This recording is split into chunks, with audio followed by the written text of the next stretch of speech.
Hi guys, I'm back97 and I'm back with another of the Hobbit and Unexpected Journey figure reviews, and this time I'm reviewing Legolas Greenleaf. And yeah, I'm going to go straight into this review and just say, wow, this figure is all I wanted and a little bit more, and a little bit less I suppose. No, and more.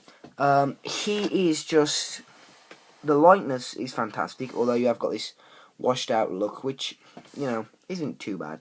But the suit of armour looks pretty cool. The bow's okay, but there's no string on it, so he isn't going to be able to fire much, and it doesn't actually fit in his hand very well. Ow, whack my elbow. Stupid table. So, yeah, he's a good figure. I'm just going to remove the accessories for now, and just show you some of the details that they put on here. They have gone all out, really, to put articulation on this figure and not ruin this really nicely sculpted robe, because he does have articulation of the legs and everything, but they've obviously, you know, decided not to, because they would usually sort of cut the sides so they can move the legs forward and backwards, but they haven't. And I am a little bit gutted that you can't move the legs, because it means it kind of limits the different poses he can be put in on display. But, you know, what other ones are you going to need other than him firing an arrow, really? So, you know. So let's look at the packaging. It's exactly the same packaging as we've had with all the other figures. Got the Hobbit logo, stupid sticker that was put on there, image of the character, an image of the figure which is completely incorrect, because 1, his face is weird looking, 2, he comes with an arrow. What's going on there? No arrows in this set. They are all fixed. Oh dear. And then the bow looks really different. So, and then there's a bio. You can feel free to pause and read that, and then that same bio at the top that was on all the other reviews. Quick interruption of this video. In my Bilbo Baggins review, I forgot to mention he comes with this sort of satchel and this. Now, I want to say it's a canteen, 2 little canteens, but they look like binoculars for some reason. But I think it is like a canteen. And they sort of fit okay on this figure. This satchel probably fits the best. Just over his shoulders like that. So yeah, just to mention. So this Legolas figure includes his bow, which I've seen you already. You could probably attach string to that if you wanted. And then he has his, now I don't know what they call this. Is it a quiver that they put the arrows in? And then he's got this little dagger pouch on the back, which has got 2 removable daggers on there, which is a really nice touch. And the details on this are really nice.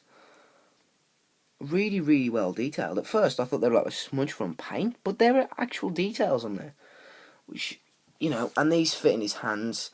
Now, having said that, because of the size of the bow, the one hand, you know, is left being really loose, and then the dagger doesn't sit in there at all. So, you know, they just end up being like a useless accessory, I suppose. But, you know, you can kind of get the idea. And there are 2 of those. And then this hole on the back, and that fits in there like that. And yeah, it looks really, really nice. Now, the fact that the arrows don't come out is a shame, because, you know, if people are going to try and display these, it's going to kind of spoil it a little bit. But, you know, I don't mind. I mean, I've still got the Golden Compass figures, and they all came with arrows, so I could probably use those for this.